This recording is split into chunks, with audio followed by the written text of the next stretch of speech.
I'm 71 years old now, and for 47 years, I've kept the most impossible secret a person can keep. My twin brother didn't die in 1977. He lived with them, with the Sasquatch. And what he told me when he finally came back, what he showed me about their world and ours, it doesn't just challenge everything we think we know about these creatures. It rewrites the entire story of who's really endangered in these forests. My name is William Thatcher. What I'm about to tell you happened exactly as I describe it, and I have proof that will make you question everything you believe about the wilderness. July 4th, 1977. The bicentennial summer was winding down, and my brother Robert and I had just turned 24 years old. We'd grown up in Concrete, Washington, a small logging town of maybe 800 people, tucked into the North Cascades. Our father, Dutch Thatcher, had worked the timber mills for 30 years. Our mother, Eleanor, taught second grade at the elementary school. We were typical Pacific Northwest kids raised on fishing, hunting, and a healthy respect for the mountains that surrounded our town like ancient guardians. Robert and I were identical twins, but we'd developed different personalities by the time we hit our 20s. I was the careful one, methodical, always planning 3 steps ahead. I'd gotten a job as a surveyor for the county, mapping property lines and logging roads. Robert was the adventurer, impulsive, always chasing the next thrill. He worked sporadically, picking up carpentry jobs when he needed money, but mostly he lived to be outdoors, climbing, hiking, exploring places most people didn't even know existed. That July, Robert convinced me to take a week off work for what he called the ultimate wilderness challenge. We'd hike deep into the Baker Snoqualmie National Forest, following old game trails into an area so remote it didn't appear on most maps. Just us, the forest, and whatever we could catch or forage. No modern equipment except our knives, a compass, some rope, and basic camping gear. He'd been planning it for months, studying topographical maps, talking to old-timers who remembered the territory before the logging roads went in. I remember the morning we left.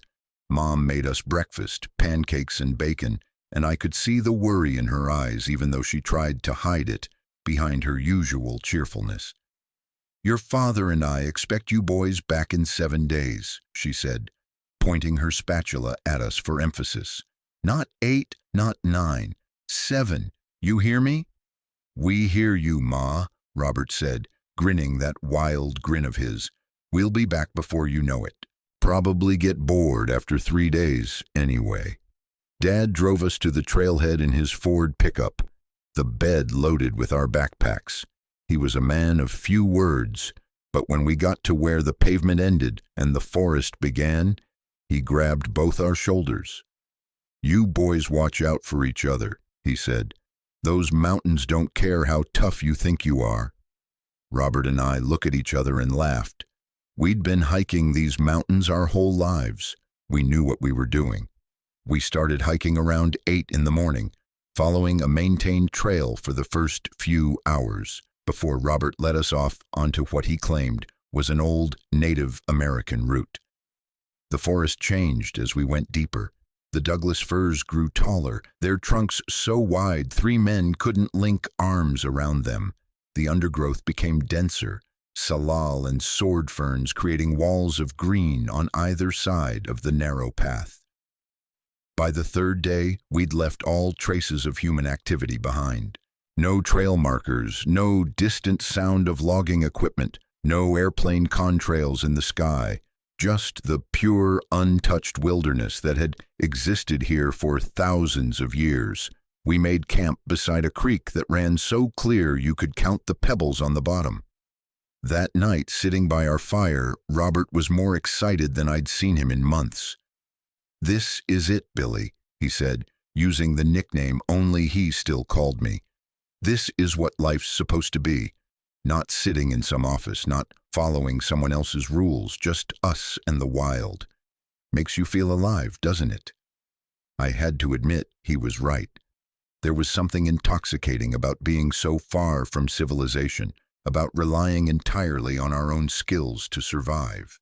We'd caught trout from the creek for dinner, supplemented with some wild huckleberries we'd found.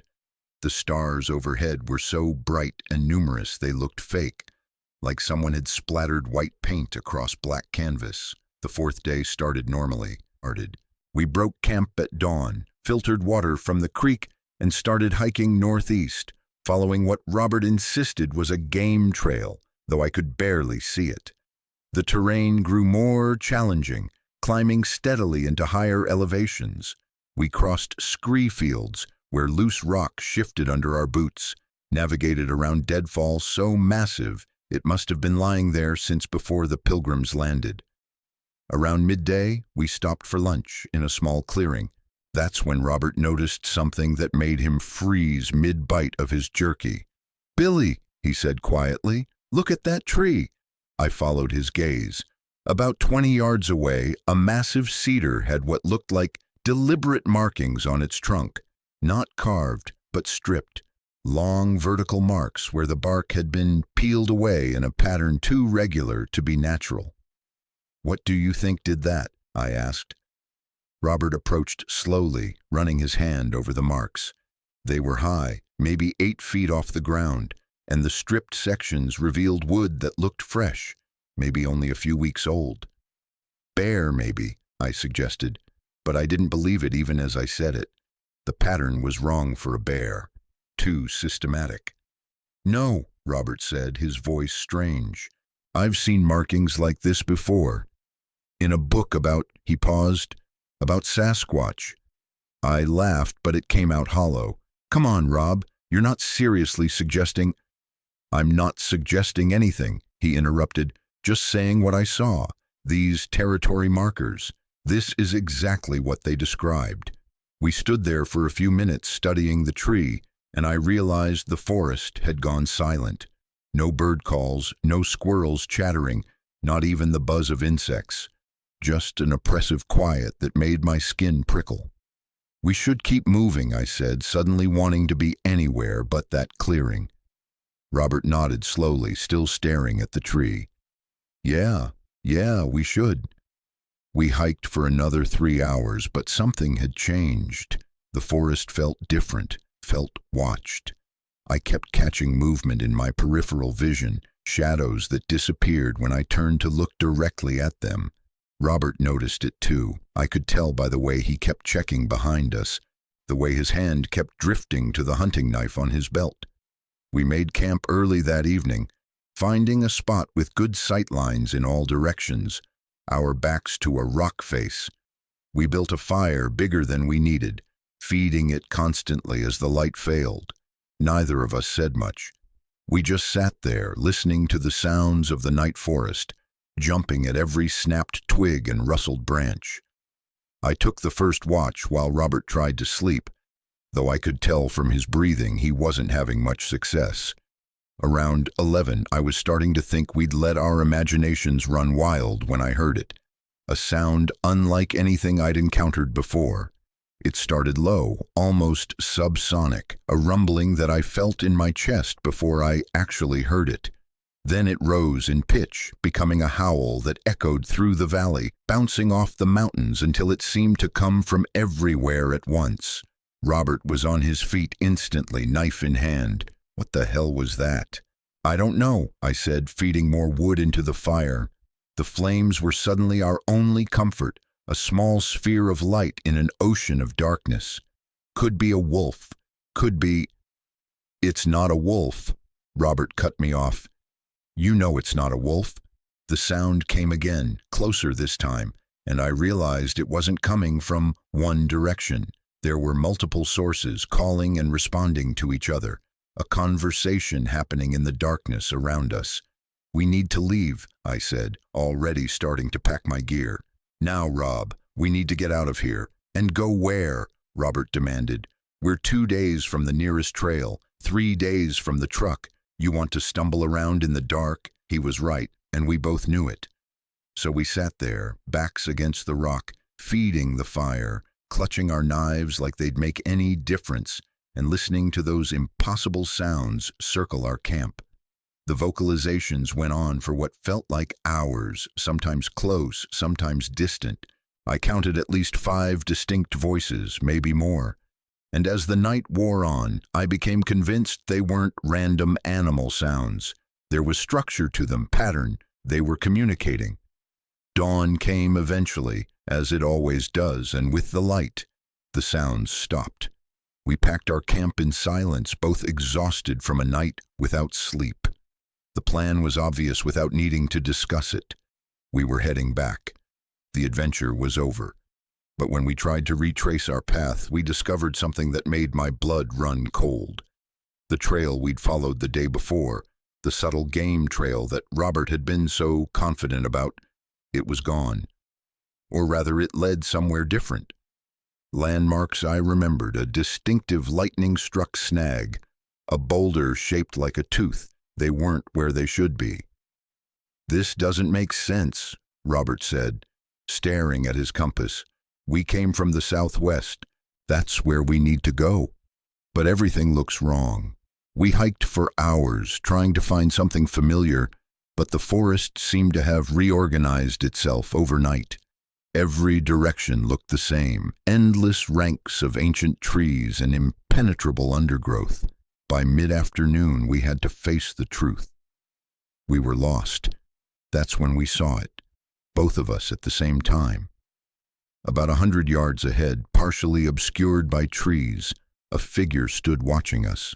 It was massive, easily 8 feet tall, covered in dark hair. It stood upright like a human, but the proportions were wrong. The arms too long, the shoulders too broad, the head sitting directly on those shoulders without much of a neck. For maybe 10 seconds, we all just stood there, us staring at it staring at us. I could see its face even at that distance. It had a flat nose, a prominent brow ridge, and eyes that reflected a gleam of light despite the shade. Eyes that looked disturbingly intelligent. Then Robert did something I'll never understand. Instead of backing away, instead of trying to appear non-threatening, he started walking toward it. "Rob," I hissed. "Robert, stop! What are you doing?" But he ignored me, walking steadily forward, one hand raised in what might have been a greeting. The creature watched him approach, making no move to flee or attack, just watching with that eerie stillness. I followed because what else could I do? Leave my brother alone with that thing? As we got closer, I could see more details. The hair was dark brown, almost black in places, graying around the face. The hands were enormous, with thick fingers and what looked like fingernails, not claws. And the smell. God, the smell. It was like a mix of wet dog, forest mulch, and something else I couldn't identify. Musky and organic, not unpleasant exactly, but overwhelmingly strong. Robert stopped about 20 feet away. The creature towered over us even at that distance. For a long moment, nobody moved. Then Robert did something that, looking back, I realize changed everything. He slowly knelt down, making himself smaller, less threatening. He placed his knife on the ground in front of him and pushed it away. The creature's head tilted slightly, like it was processing this gesture, then moving with surprising grace for something so large, it knelt as well. It reached to a pouch that hung from a cord around its waist, something I hadn't noticed before, and pulled out what looked like a handful of berries. It placed them on the ground and pushed them toward Robert, mirroring his action. My brother, that crazy, fearless idiot, crawled forward and picked up one of the berries. He examined it, sniffed it, and then ate it. The creature made a sound, a low rumbling that might have been approval. Then it stood and turned, walking away into the forest. But before it disappeared completely, it stopped and looked back at us. The message was clear. Follow. Robert immediately started after it. "Billy, come on," he said, his voice filled with wonder. "Do you understand what this is? This is insane," I finished. "Rob, we need to get out of here. We need to find our way back." "There is no back," he said, and the certainty in his voice chilled me. "We're in their territory now. They've been guiding us here. This is what was supposed to happen. What are you talking about? Just trust me, little brother, he said. I was born 7 minutes before him, making him technically my older brother, a fact he never let me forget. This is the most important thing that's ever going to happen to us. We have to see where it leads. And that's how we found ourselves following a Sasquatch deeper into the North Cascades wilderness. The creature, we later learned its name, translated roughly to stone walker in their language, led us for what must have been 3 hours. It moved through the forest with fluid efficiency, never stumbling, never hesitating, choosing a path that seemed impossible until you were actually on it. Eventually, we arrived at a place I still have trouble describing. It was a hidden valley, completely enclosed by sheer rock walls, accessible only through a narrow defile that would be invisible unless you knew exactly where to look. And in that valley, we saw them. 7 more of them, ranging in size from what must have been juveniles about 5 feet tall to adults that dwarfed Stonewalker. They had shelters, crude but effective, made from woven branches and bark. They had tools, stone implements for grinding, wooden spears with fire-hardened points. And they had culture. We watched as they interacted, and it was clear there were hierarchies, relationships, communication far more complex than simple animal grunts. The largest of them, a massive male with graying hair and scars across his chest, approached us. Robert and I both knelt again, a gesture that seemed to work before. The big male studied us for a long time, then made a series of vocalizations to the others. There was clearly a discussion happening, though we couldn't understand a word of it. Finally, the big male, we later learned he was called Mountain Shadow and was the clan's elder, made a decision. He gestured for us to follow him to one of the shelters. Inside, arranged carefully on flat stones, were objects that made my hands shake. A rusted compass from maybe the 1920s, a tin cup with a logging company logo, a canvas jacket so old it was falling apart, a pair of broken spectacles, a child's doll missing one arm, and photos. Dozens of photos in various states of decay, showing people from different eras. These were remnants of humans who'd entered their territory over the years. Some might have been lost hikers who'd died of exposure and whose belongings had been collected. But others, I realized with growing dread, might have been people who'd stayed, who'd been integrated somehow into this hidden community. Mountain Shadow watched our reactions carefully. Then he did something that changed everything I thought I understood about intelligence and consciousness. He picked up one of the photos, a black and white image of a man in World War I-era military uniform, and placed his hand over his own chest. Then he pointed to a spot at the edge of the valley where I could see a cairn of stones. A grave marker. They bury their dead, Robert whispered. Billy, they have funerary practices. Do you understand what that means? I understood. This wasn't just an unknown species of ape. These were people. Different from us, yes, but fundamentally people. They had language, culture, art, the ability to mourn their dead and honor their memory. Everything that defined personhood, they possessed it. We spent that first night in the valley in a state of shock and wonder. They fed us a mixture of roots, berries, fish, from a stream that ran through the valley, and something that might have been venison, though I didn't ask too many questions. The juveniles watched us with open curiosity, keeping their distance but clearly fascinated by these strange, hairless creatures in their midst. Robert was in heaven. This is the greatest anthropological discovery in history, he kept saying. We're living with an undiscovered human subspecies. We have to document everything. We have to get home, I interrupted. Mom and Dad are expecting us in 3 days. If we don't show up, there'll be search parties. We'll bring the whole world down on this place. His face fell. You're right. We need to leave tomorrow, get back, and then we can figure out how to handle this properly. how to protect them while sharing this with the scientific community. But that night, everything changed. Around midnight, I woke to the sound of commotion. The clan was gathering at the narrow entrance to the valley, and their vocalizations were agitated, alarmed. Mountain Shadow was gesturing urgently, and Stone Walker was strapping what looked like a crude spear to his back. Robert grabbed my arm. Something's wrong. Something's coming.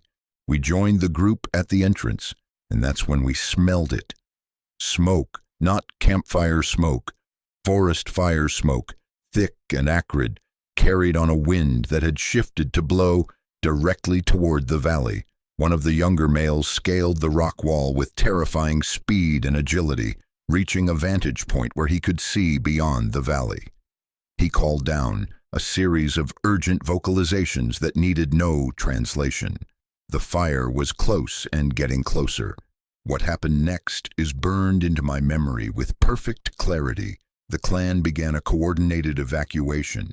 The juveniles were gathered by the females. Essential items were grabbed, tools, food stores, water bladders made from animal skins. But there was no panic, no chaos. They'd done this before, had a plan for exactly this scenario. Mountain Shadow approached Robert and me. He made a series of gestures pointing at us, then at the entrance, then making a pushing motion. He wanted us to leave, to get to safety while they handled their own evacuation. But Robert shook his head. "No, we can help. We can carry things. We're not leaving you." I tried to pull him away. "Rob, we have to go. They know these mountains. They'll be fine. We need to get out before the fire cuts us off." He yanked his arm free. "You go, Billy. I'm staying to help. I'll catch up. I promise." The smoke was getting thicker. I could hear the fire now, a roaring that sounded like a living thing. "Rob, please, go," he said, and his eyes were fierce. "Tell Mom and Dad I'm okay. I'll be home in a few days. Just go." I should have dragged him with me, should have knocked him unconscious and carried him if I had to. But the fire was so close and I was terrified. And I convinced myself he'd be right behind me. So I ran. I ran through that narrow defile, through the smoke that burned my lungs and stung my eyes, through the forest that was beginning to ignite around me. I ran until my legs gave out, until I collapsed beside a creek and submerged myself in the water as embers rained down around me. The fire burned for 6 days. By the time they let people back into the area, over 40,000 acres were scorched. The valley where we'd found the clan was directly in the path. When the search and rescue teams found me, delirious and severely dehydrated, 8 miles from where our truck was parked, I tried to tell them about Robert, about where he'd been. But my story made no sense. I was raving about Sasquatch and hidden valleys, and my brother choosing to stay with them. They searched for him. For weeks they searched, but they found nothing. The official conclusion was that Robert Thatcher had perished in the wildfire, that his remains were likely among the countless burned acres impossible to recover or identify. My parents buried an empty coffin. I stood at that funeral and knew the truth, that somewhere out there, if he'd survived, Robert was living with the clan, and I had abandoned him. For 47 years, I've carried that guilt. I've spent decades hiking those mountains, looking for any sign, any trace of the valley or the clan or my brother. I became obsessed with Sasquatch research, reading every book, following every lead, investigating every sighting. People thought I'd lost my mind, that grief had broken me. Maybe it had. But last month, something happened that changed everything. I received a package at my house. No return address. Just my name and address written in handwriting I recognized even after nearly 5 decades. Inside was a journal, handwritten in Robert's distinctive scrawl, and a note that said simply, "I'm ready to talk. Meet me where it began." I knew exactly what he meant. The clearing where we'd first seen Stone Walker, where this impossible journey had started all those years ago. So I'm sitting here now, 71 years old, at that exact spot, waiting for my brother to emerge from the forest, and tell me where he's been for 47 years. And there, at the edge of the trees, a figure is approaching, tall, moving with the fluid grace I remember, but his hair is white now, his face weathered beyond recognition. He's wearing clothes made from animal skins, carrying a walking staff carved with symbols I don't recognize. But his eyes, those are the same eyes I remember, my brother's eyes. "Robert," I say, my voice breaking. "Oh my God, Rob, you're alive." He smiles, that wild grin I remember, though it's carved now into a face that's lived a lifetime in the wilderness. "Hello, little brother," he says. "Sorry I'm late. Had a few things to take care of first." We embrace, and he feels different, thinner, harder, all sinew and bone beneath the animal skin clothing. He smells like the forest, like cedar smoke and pine needles and something wild I can't name. When we pull apart, I see tears running down his weathered cheeks, cutting tracks through the dirt and sun damage. "I thought you were dead," I managed to say. "We buried you. Mom died thinking you were dead. Dad, too. They never stopped hoping, but they died not knowing." His face crumples at that. "I know," he says quietly. "I watched Dad's funeral from the tree line. 2008, right? October?" I nod, unable to speak. The fact that he was there, watching from the forest while we mourned, while I gave the eulogy, it's almost too much to process. "I couldn't approach then," Robert continues. "Wasn't safe. For you, for them, for me. But I was there, Billy. I was always close, watching over you all these years." "Why?" I finally ask. "Why didn't you come back? Why stay with them?" He settles onto the ground, crossing his legs in a way that looks natural, practiced, nothing like the way we used to sit. "Because they needed me," he says. "And because what I learned, what I saw, it changed everything. I couldn't come back to the world until I understood it all, until I could explain it in a way that might make someone listen." I pull out the journal he sent me. "This," I say. "What's in here?" "Everything," he replies. 47 years of observation, of learning their language, their culture, their history. But more importantly, Billy, what's in there is a warning about what's really happening in these forests, about what we've done and what's coming. The way he says it makes my blood run cold. "Rob, you're scaring me." "Good," he says bluntly. "You should be scared. We all should be." He looks up at the sky, where the afternoon sun is starting its descent. "But I'm not going to explain it here. You need to see it, need to understand it the way I did. Can you still hike?" "I'm 71, not dead," I say. "Where are we going?" "Back to the valley," he says. "Or what's left of it. The fire destroyed the original site, but the clan rebuilt. Higher up, deeper in, somewhere safer. They've agreed to let me bring you, to show you what they've been protecting and what they're losing." We start walking, and I notice everything about the way Robert moves has changed. He doesn't follow trails. He seems to flow through the forest, reading the landscape in a way that's almost supernatural. He points out sign I would have missed entirely. Sasquatch markings on trees, territorial boundaries, travel routes invisible to untrained eyes.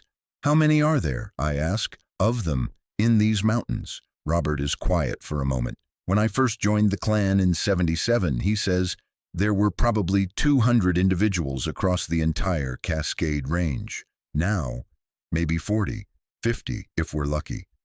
"Jesus Christ," I breathe. "What happened?" "Us," he says simply. "Habitat loss, climate change, and something worse, something deliberate." He stops and turns to me. "Billy, there are people who know about them, have known for decades. Government agencies, private corporations, research groups, and they've been systematically eliminating them." "That's impossible," I say. "Someone would have exposed it. Whistleblowers, leaks, something." "Who would believe them?" Robert counters.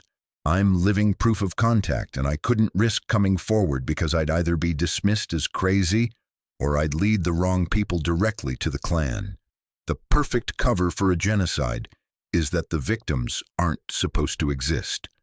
We hike for 3 hours, climbing steadily into higher elevations. Robert points out changes in the forest that I wouldn't have noticed. Logged areas that were designated protected wilderness, streams contaminated by runoff that used to run clear, entire groves of old growth that have disappeared in the last decade. They're running out of territory, he explains. Every year the safe zones shrink. The clan I live with now, they're down to a range of maybe 20 square miles. 20 miles where they can move safely, find food, raise their young. 20 years ago it was 100. As the sun begins to set, we make camp in a small clearing. Robert builds a fire with practiced efficiency, using friction methods I've only seen in survival videos. He produces food from his pack, dried meat, and some kind of pemmican mixture that tastes better than it looks. Tell me about them, I say as we eat. The clan. Your life with them. His face softens. They took me in after the fire, he says. Stone Walker, the one who first approached us. He died pulling me out of the flames, gave his life to save mine. After that, Mountain Shadow, the elder, he decided I was clan, that I'd earned a place through Stone Walker's sacrifice. What's it like? Living with them? Beautiful, he says without hesitation. Difficult, often brutal, but beautiful. They have a way of being in the world that we've completely lost. They don't take more than they need. They don't waste. Everything has purpose. Everything has meaning. And their social bonds, Billy, the way they care for each other, the way they raise their young communally, the way they honor their elders and remember their dead, it puts us to shame. He stares into the fire. I had a mate, he says quietly. Her name translated to something like Dawn Song. We were together for 32 years. She died 4 years ago, fell while climbing to escape a logging operation that came too close to our territory. I don't know what to say. I'm sorry feels inadequate. We had 3 children, he continues. 2 daughters and a son. Hybrids. Part human, part Sasquatch. They're adults now, have families of their own. You're an uncle, Billy, and a great uncle. My bloodline continues, just not in any way Mom and Dad could have imagined. The revelation stuns me. You have children, grandchildren. He nods, and that's another reason I couldn't come back. How could I explain them?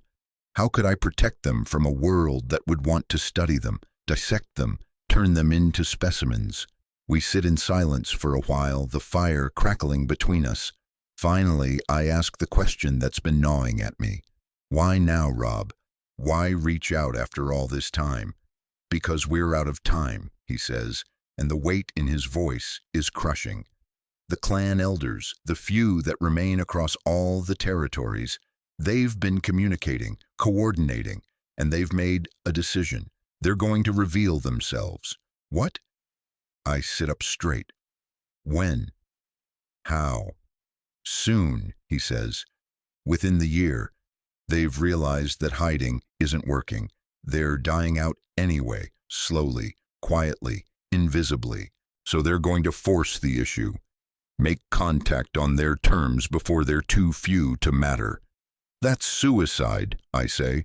Rob, you know what will happen. The media, the government, the people who've been hunting them, they'll... I know, he interrupts.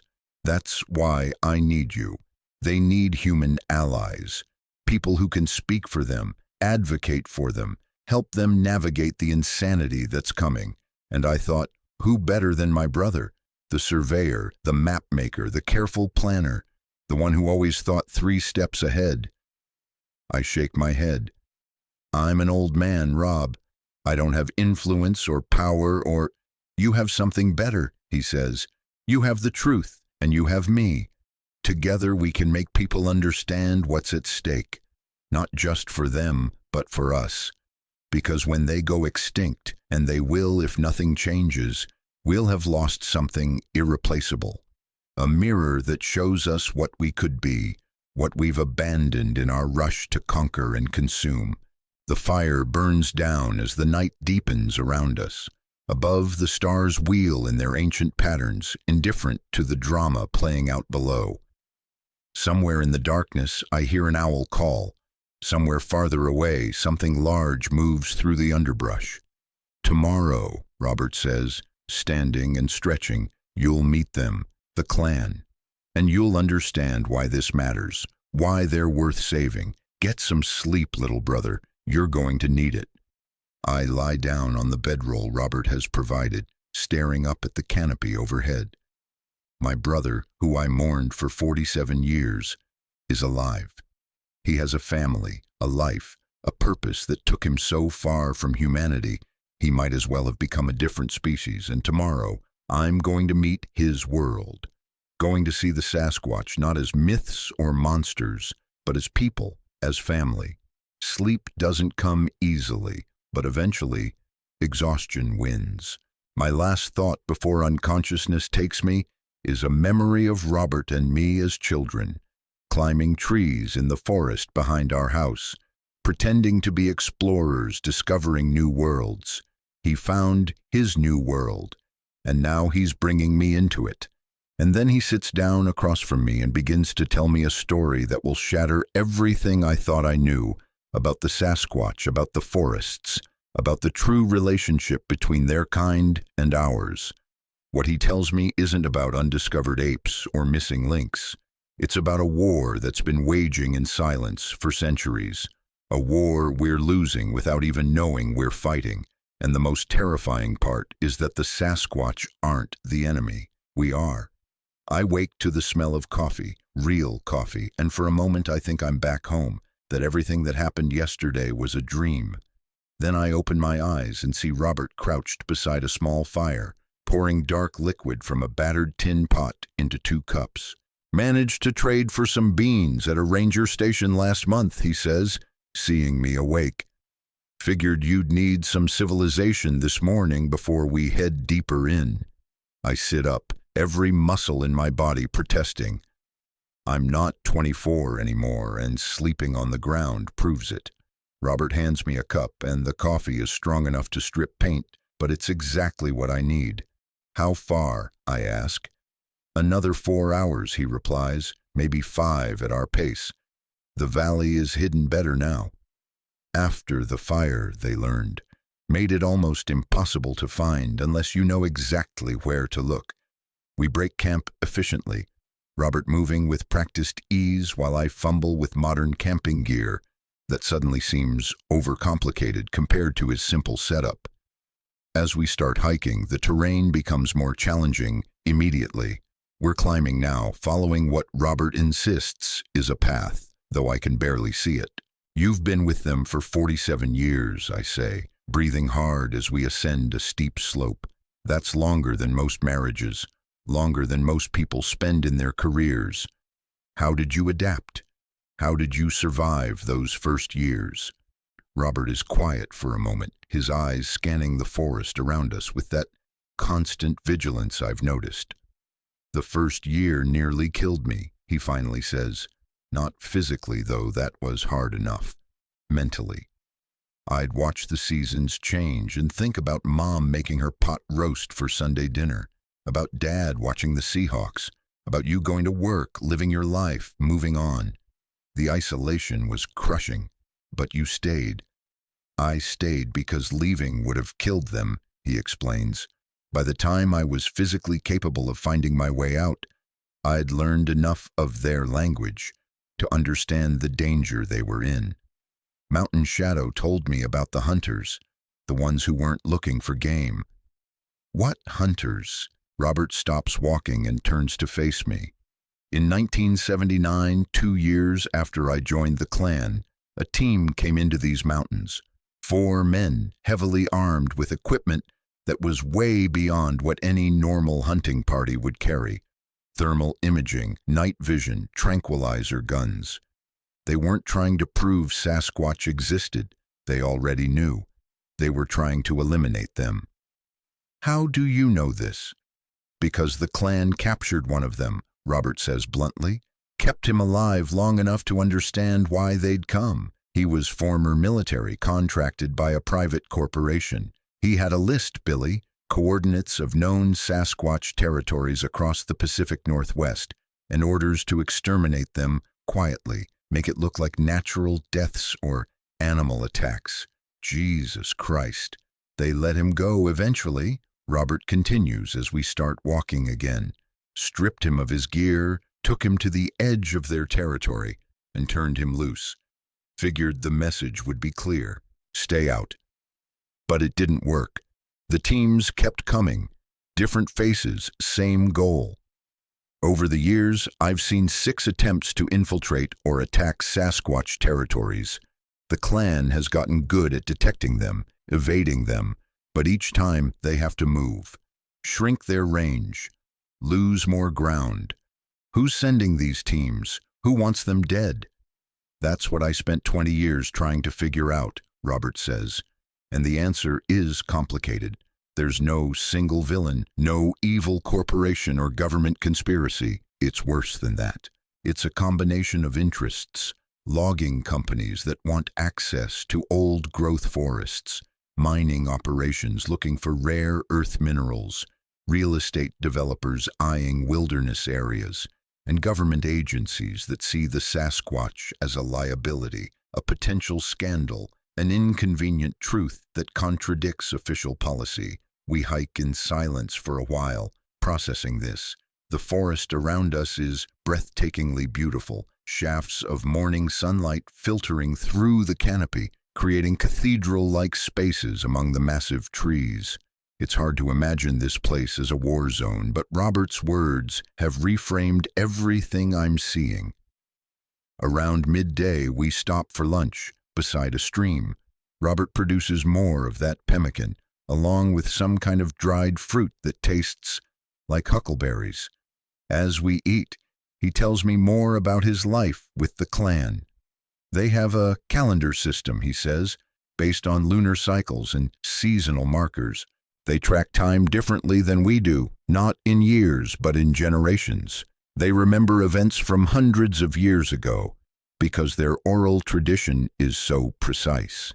Mountain Shadow could recite the lineage of every member of the clan going back 12 generations.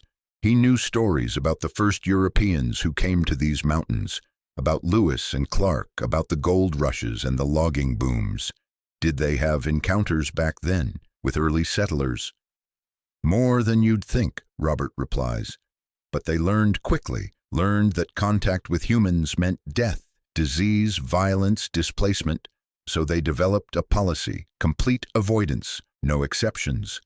I was the first human allowed to live among them in over a century, and that was only because Stonewalker's sacrifice created a debt of honor. He pulls out a small carved figure from his pouch, a wooden representation of a Sasquatch, beautifully detailed despite being only about 4 inches tall. Stonewalker made this for me, he says softly. Taught me their carving techniques, their art.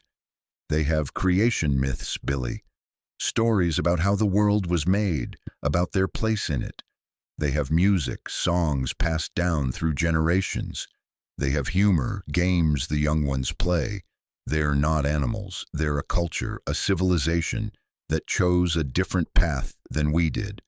The afternoon hiking is harder, steeper. We're following a creek upstream now, sometimes wading through the water when the banks become impassable. Robert moves through this terrain like he was born to it, never slipping, never hesitating. I struggle to keep up, my city-softened body protesting every step. Finally, as the sun begins its descent toward the horizon, Robert stops. We're here, he says. I look around. All I see is a sheer rock face, maybe 100 feet high, covered in moss and ferns. I don't see anything that looks like an entrance or a valley. Robert smiles at my confusion. Exactly, he says. Come on. He leads me along the base of the cliff, counting his steps, until he reaches a spot that looks identical to every other section we've passed. Then he disappears. One moment he's there, the next he's gone, as if the rock swallowed him whole. I approach cautiously and discover the trick. What looks like solid rock from any angle is actually two separate faces with a narrow gap between them, maybe 2 feet wide at most. The gap runs at an angle, creating a natural optical illusion that makes it invisible until you're right on top of it. I squeeze through, my backpack scraping against the stone, and find myself in a narrow passage that runs for about 50 feet before opening up. And when it does open up, I stop breathing. The valley is smaller than I'd imagined from Robert's description, maybe a quarter-mile across, but it's perfect. Sheer walls on all sides, too steep to climb without equipment. A waterfall at the far end, feeding a clear pool that becomes a stream running through the center. Old growth trees providing canopy cover that would make the valley invisible from above. And dotted throughout, partially hidden among the trees, structures, not quite houses, not quite shelters, something in between, built from natural materials but showing clear engineering, clear intelligence in their design. And the Sasquatch. I count 8 of them visible, going about their daily activities. 2 are working on what looks like a fishing weir in the stream. 1 is tending to a smoking rack where meat is being preserved. A juvenile is climbing a tree with the fluid grace of a gibbon. And near the largest structure, an elder sits with 2 younger individuals, clearly teaching them something, gesturing and vocalizing in that complex language Robert described. "They know we're here," Robert says quietly. "They've known since we were half a mile out. They let us approach. That's a sign of trust, Billy. Don't do anything to betray it." We walk forward slowly, and I notice that while the Sasquatch don't stop their activities, they're all tracking our movement. The 2 at the fishing weir straighten up, watching. The 1 at the smoking rack moves to put themselves between us and the juvenile in the tree. The elder teaching session pauses. Then from the largest structure, a figure emerges that makes my breath catch. She's massive, easily 7.5 feet tall, with fur that's gone mostly gray, but it's her eyes that grab me. They're a striking amber color, intelligent and penetrating, and they fix on me with an intensity that makes me feel completely transparent. "That's Silver Rain," Robert says, "the current clan elder, Mountain Shadow's granddaughter. She leads now." Silver Rain approaches us, and I fight the urge to back away. She stops about 10 feet away and begins vocalizing, a series of sounds that have rhythm and structure. Robert responds in kind, and I'm stunned to hear him speaking their language fluently, making sounds I wouldn't have thought human vocal cords could produce. The exchange goes on for about a minute, then Silver Rain turns those amber eyes on me and speaks, and to my shock, I understand some of it. The sounds aren't random. They have phonetic patterns similar to human language, just produced differently. Robert translates. "She says you carry the scent of truth, like I do, that you're welcome here as long as you respect the sacred ground. She wants to know if you're ready to see what they protect." I nod, not trusting my voice. Silver Rain turns and walks toward the waterfall at the far end of the valley. Robert and I follow, and as we do, I realize the other Sasquatch are falling in behind us. This isn't just a tour. This is something ceremonial. We reach the waterfall, and Silver Rain does something I don't expect. She walks directly into it, disappearing behind the cascade. Robert gestures for me to follow, and I do, stepping through the falling water into a hidden space behind it. It's a cave, but not natural. The walls have been carved, smoothed, decorated with symbols and pictographs, and covering every surface carefully preserved are artifacts. Human artifacts, hundreds of them, thousands maybe, arranged chronologically along the walls. This is their museum, Robert explains, their record of humanity. Everything they've collected over centuries, organized to tell the story of our expansion into their world. I walk along the walls, stunned. There are stone tools from indigenous peoples, beautiful arrowheads and scrapers. There are objects from early European explorers, a rusted musket, a surveying compass from the 1800s. There's a logger's boot from the 1920s, a miner's pan, a prospector's map. There are more recent items too. A disposable camera from the 1980s, a cell phone from the early 2000s, a drone controller from just a few years ago. But it's not just objects. There are also records, marks carved into the stone walls, documenting events. I see pictographs showing forests being cut, rivers being dammed, mountains being excavated. I see images of Sasquatch fleeing, hiding, dying. It's a visual history of displacement and loss, told from the perspective of those being displaced. Each generation adds to it, Robert says. It's their way of remembering, of making sure the young ones understand what happened, why they live the way they do, why they can never come out of hiding.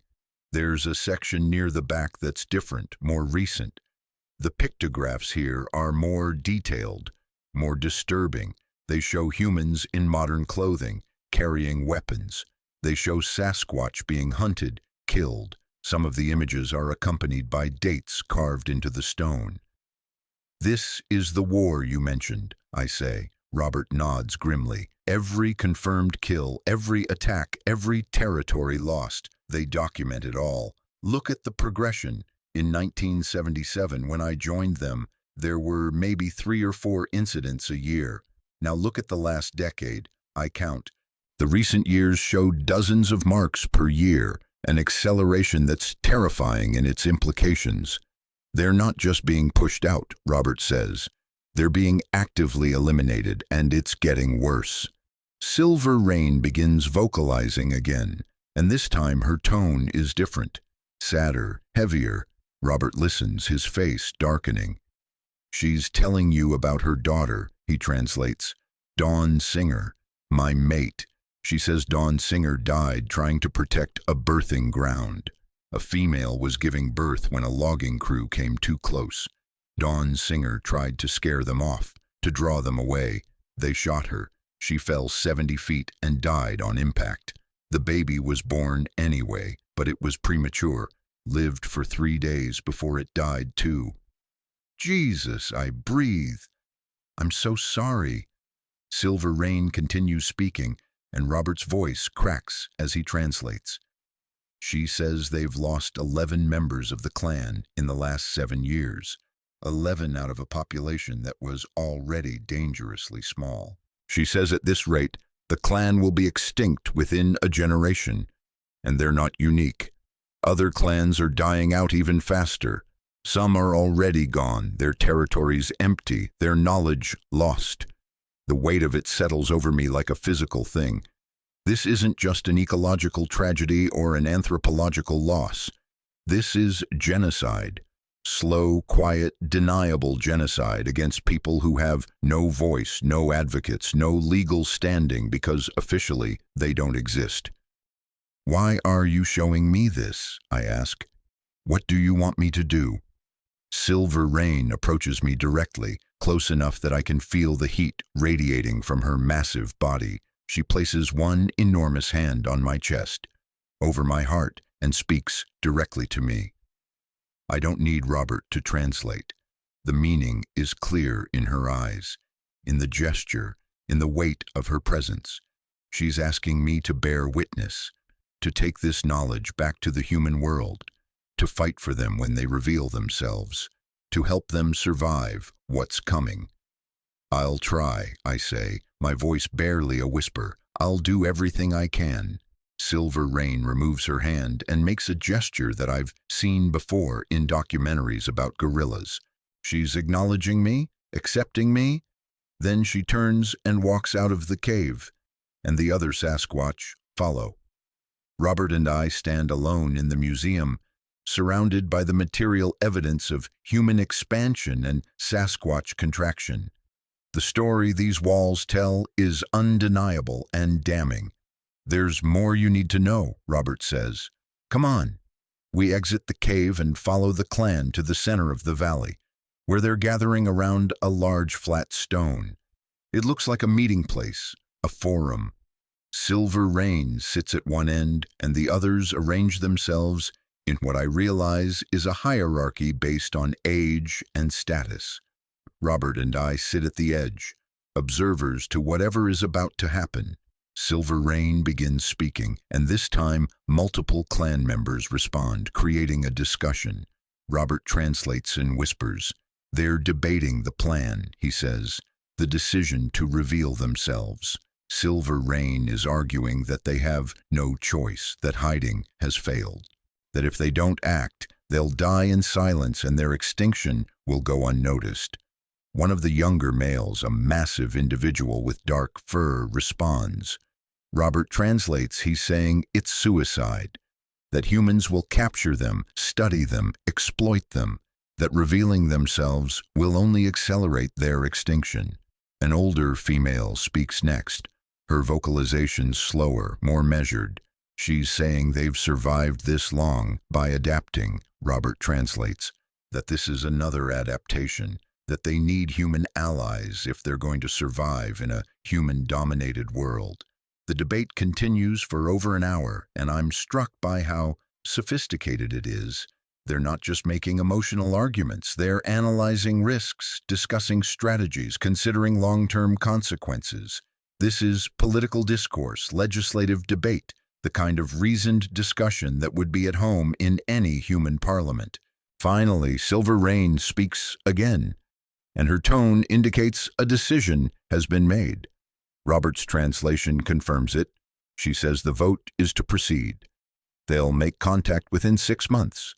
They've chosen representatives, individuals who speak some English, who understand human culture enough to negotiate. They'll approach ranger stations, scientific institutions, places where they're less likely to be shot on sight. He pauses, then continues. And they want us to help, to prepare the ground, to find human allies, to create a reception that's sympathetic rather than hostile. She's asking if we'll do this. I look at my brother, 71 years old, but looking ancient in the fading light. He's lived an impossible life, made impossible choices, carried impossible burdens, and now he's asking me to share that burden, to step into a role that could consume the rest of my life.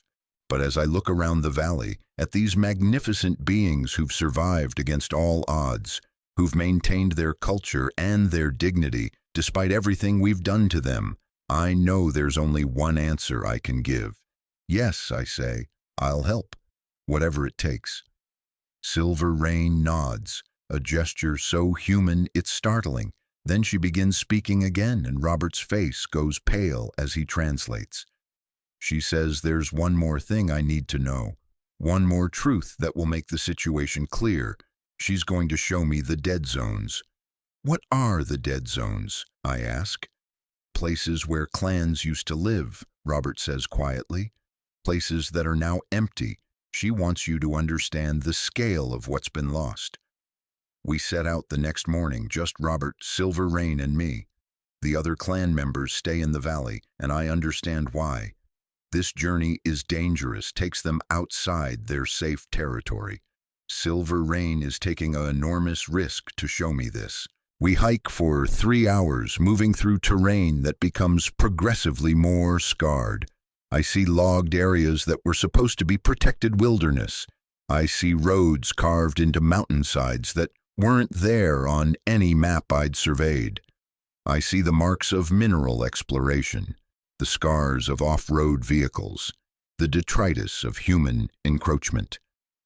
Finally, we reach a valley that looks like it should be perfect Sasquatch territory. Old-growth forest, fresh water, abundant food sources. But as we descend into it, I realize something's wrong. The forest is too quiet. There are no bird calls, no small animal sounds. The undergrowth is disturbed in ways that suggest large creatures used to live here. But there's no recent sign.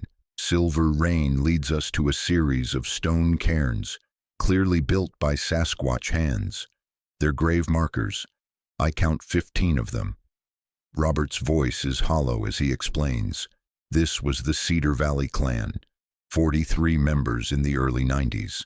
They'd lived here for generations, hundreds of years at least. In 2003, a private security team came through.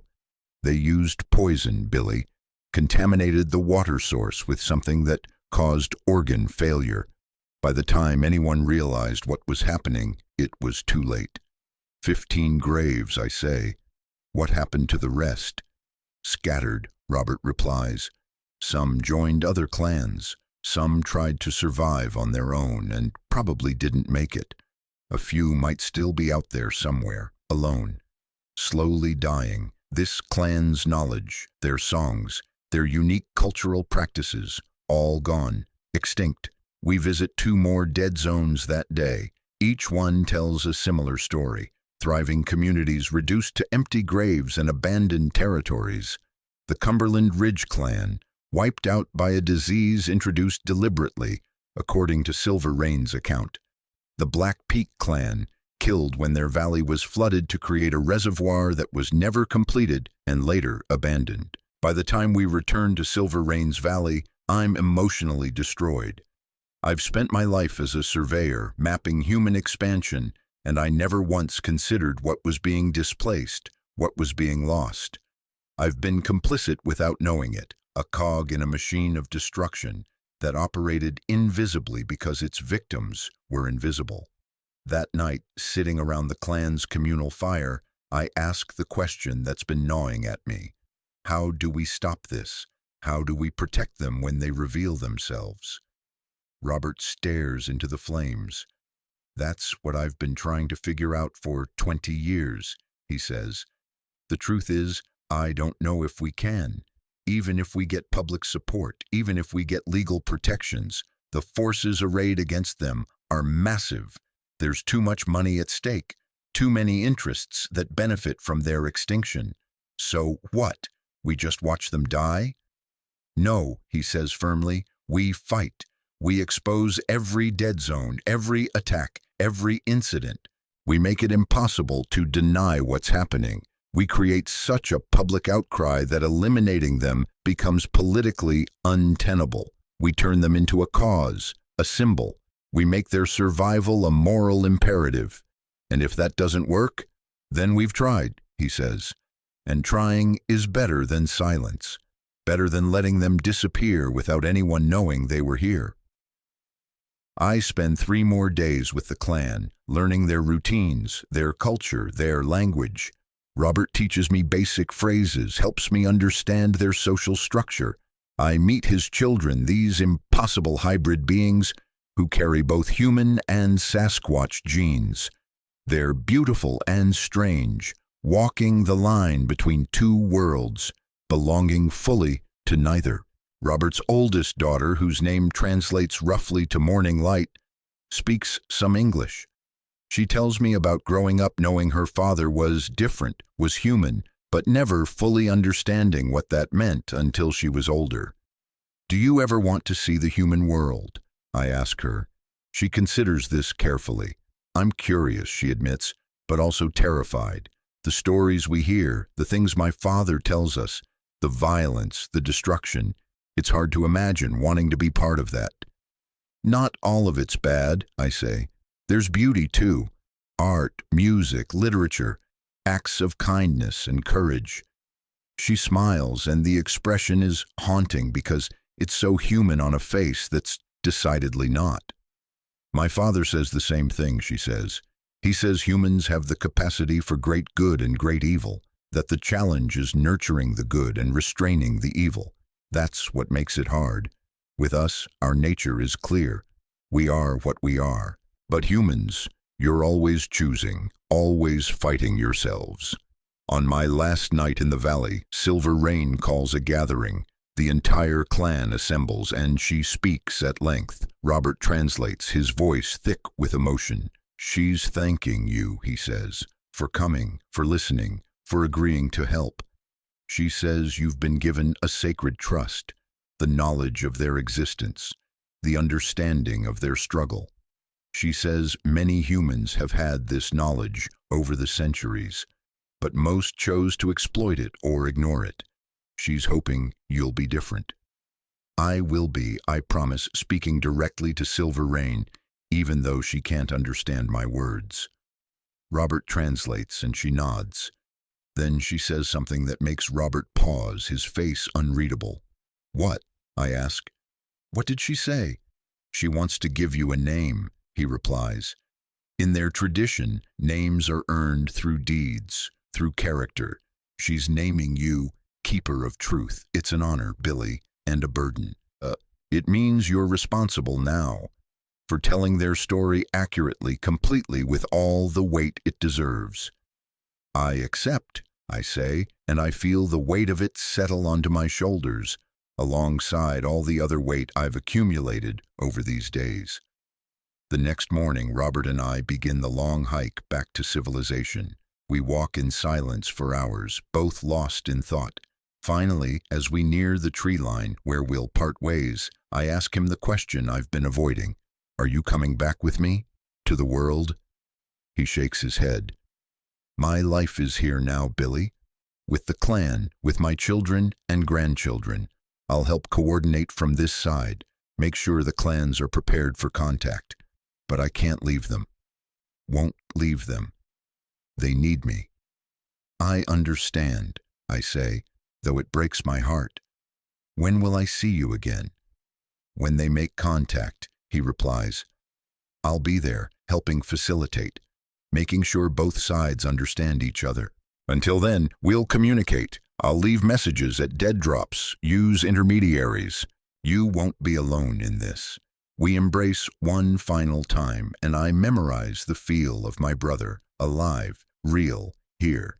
Then I watch him turn and walk back into the forest, disappearing among the trees like a ghost, like something that might never have existed at all. But I know he did exist. They all do. And now it's my job to make sure the world knows it too before it's too late. The drive back to my house feels surreal. The highway, the cars, the gas stations and billboards, it all seems garish and excessive after the simplicity of the valley. I stop at a diner in Concrete, the town where Robert and I grew up, and sit in a booth drinking bad coffee, trying to figure out where to start. The journal Robert gave me is in my truck. I pull it out and start reading, really reading, and what I find is comprehensive. Detailed observations of Sasquatch biology, behavior, culture, documentation of every attack, every incident, every dead zone, names of corporations, dates of operations, coordinates of graves. It's everything I need to build a case to tell the story. But who will listen? Who will believe a 71-year-old surveyor claiming his long-dead brother is alive and living with Sasquatch? Who will take action based on a journal full of impossible claims? I think about Silver Rain's amber eyes, about the cairns marking dead clans, about my brother's hybrid children who might not survive to have children of their own. And I realize it doesn't matter if anyone believes me at first. I have to try, have to start somewhere. So I drive to the library, boot up one of their public computers, and start writing. I write about Robert, about the clan, about what I saw and learned. I write with all the detail and specificity I can muster, knowing that truth has a weight that fiction doesn't, that people can sense authenticity even when the content seems impossible. I write for 6 hours straight, my fingers cramping, my eyes burning. When I'm done, I have a document of 15,000 words. It's raw, unedited, probably rambling in places. But it's true. Every word of it is true. I save it, copy it to a flash drive, and email it to myself. Then I sit back and stare at the screen, at this digital record of the most important thing I'll ever do. Tomorrow I'll start reaching out. To journalists, to scientists, to conservation groups.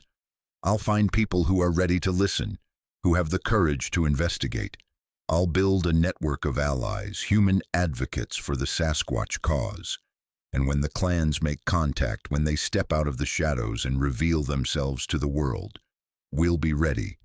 We'll have the infrastructure in place to protect them, to fight for them, to make sure their survival becomes humanity's imperative. It won't be easy. There will be pushback, resistance, people who want to exploit or eliminate them. But I've seen what we stand to lose. I've held my brother in my arms after 47 years of absence. I've looked into the eyes of beings who've survived against impossible odds and who deserve a future as much as we do. So I'll fight. For as long as I have left, I'll fight. Because some truths are too important to keep hidden, and some lives are too precious to let slip away in silence. The Sasquatch are real, they're dying, and we're the reason why. But maybe, just maybe, we can also be the reason they survive. That's what I'm going to find out.